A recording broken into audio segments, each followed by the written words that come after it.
नमस्कार दोस्तों। यूएसए के ईरान पर जो स्ट्राइक्स हुए हैं, उसके बाद के कुछ सिनेरियो पर हम चर्चा कर लेते हैं। ईरान का स्टेटमेंट है कि यूएसए के स्ट्राइक्स में उसको कुछ खास नुकसान नहीं हुआ है। हालांकि जो सैटेलाइट इमेजेस हैं, वो बिल्कुल विजिबल हैं कि बिल्कुल फॉर्दो पर, नतांज पर और इश्फना पर यूएसए के बम और बिटू ने बम गिराए और वो बंकर बस्टर बम है। अब एक टेक्निकल पहलू है, ये भी देख लेते हैं क्या है। जो जीबीयू 57 जो बम गिराया गया है, जो बंकर बस्टर बम कहा जाता है, वो 60 मीटर नीचे तक पेंट्रेट करने की क्षमता रखता है। और जो फॉर्दो में न्यूक्लियर साइट्स हैं ईरान की, वो जमीन से 80 से 90 फीट नीचे हैं।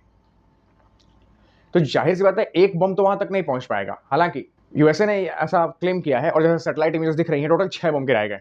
तो ये टोटल प्रेसिजन और टारगेट पर निर्भर करता है। एक बम जब गड्ढा कर देगा तक, उसके बाद अगर दूसरा बम उसी गड्ढे में गिरता है तो और नीचे वो जा सकता है। अगर इधर उधर गिरेगा तो मुझे नहीं लगता कि फॉर्दो की जो न्यूक्लियर फैसिलिटी है उसको कुछ ज्यादा नुकसान पहुंचा होगा। दूसरी बात, ईरान ने कह दिया है कि उनको कोई खास नुकसान नहीं पहुंचा है, वो जवाब देंगे। अब देखिए, यूएसए को जवाब देना मुमकिन नहीं, क्योंकि यूएसए को अगर आप जवाब देंगे तो नेटो इन्वॉल्व होगा। नेटो में 30 कंट्रीज हैं, सब के सब एक साथ बॉम्ब करना शुरू करेंगे ईरान को, तो ईरान इस चीज से वाकिफ होगा। वो तोड़ेगा इसराइल को।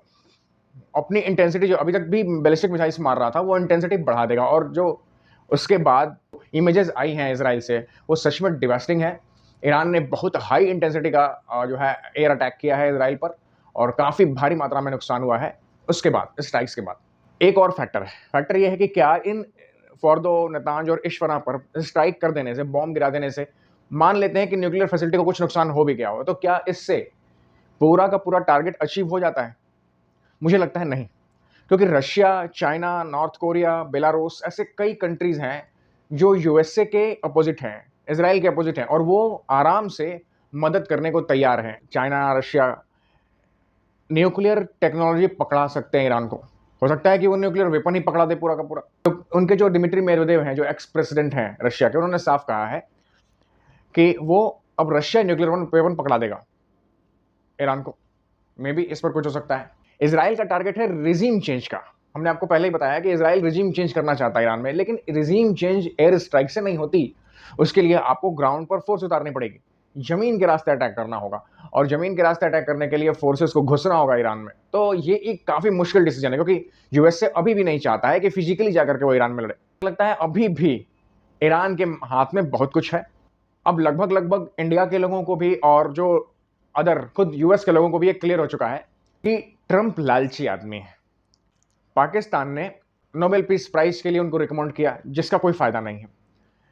क्रिप्टो करेंसी में इन्वेस्टमेंट करने की बात आ रही है, जो पाकिस्तान बहुत हैवी इन्वेस्ट करने वाला है, ऐसा उसने बताया है, जिसके चलते ट्रंप फंस गए हैं पाकिस्तान के जाल में। इन्होंने जो आई लव पाकिस्तान, आसिफ मुनीर के साथ जो लंच करने का उनका जो भी प्रोग्राम है बनाया है, उससे सीधी बात है, इंडिया कट गया है, भारत बहुत कटा है। अमेरिका के एक सेनेटर हैं, उन्होंने एक बिल के बारे में बताया है, जो इकोनॉमिक बंकर बस्टर बताया जा रहा है। ये जो इकोनॉमिक बंकर बस्टर बिल है, ये 3 कंट्रीज पर, इंडिया, रशिया और चाइना पर गिरेगा, जिसमें वो हैवी सैंक्शंस लगाएंगे जो रशिया से तेल परचेस करता है। और ये जानबूझ करके इंडिया को रखा गया है, जबकि जानते हैं कि इंडिया एक स्ट्रेटेजिक एलाई है। इंडिया ने बहुत सारे एक्ट्स में, बहुत सारे मिशन में इंडिया और यूएसए साथ हैं, फिर भी जानबूझ करके इंडिया को रखा गया, क्योंकि ट्रंप खुश नहीं है इंडिया से, क्योंकि इंडिया उनकी जी हुजूरी नहीं कर रहा है, उनके तलवे नहीं चाट रहा है। रही है। दूसरा, अभी हाल ही में खबर आई है कि चाइना ने जो अक्साई चीन का एरिया है, उसको 2 पार्ट में डिवाइड कर दिया, 2 काउंटीज बना दिया। जैसे हमारे यहाँ स्टेट बनते हैं ना, हमने जो जम्मू कश्मीर को यूटीज में डिवाइड किया, लद्दाख और जेएंडके को, उसी तरह से अक्साई चीन, जो कि एक्चुअल में भारत उस पर दावा करता है, लेकिन कब्जा उस पर चाइना का है, उसने उस 2025 में मोदी अभी जाने वाले हैं चाइना में। हालांकि भारत ने बहुत तगड़ा विरोध जताया है कि वो एक भारतीय इलाका है, आप उसका नाम इस तरह से बदल नहीं सकते, इस तरह से आप उसको काउंटीज में डिवाइड नहीं कर सकते, लेकिन आप तो जानते हैं चाइना तो करेगा ही।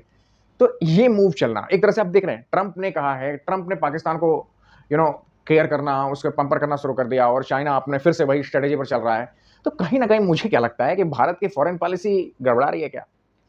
ट्रंप तो खैर आज नहीं तो कल भुगतेंगे।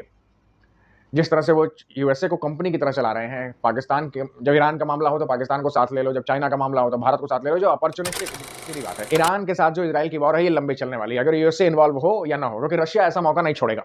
ईरान अगर हॉर्मुज स्ट्रेट को ब्लॉक करता है तो वॉर की जो इंटेंसिटी है वो और बढ़ेगी, इंडिया और चाइना दोनों को परेशानी होगी, और जो इकोनॉमिक बंकर बस्टर आ रहा है, इससे इंडिया और यूएसए के रिलेशन और खराब होंगे।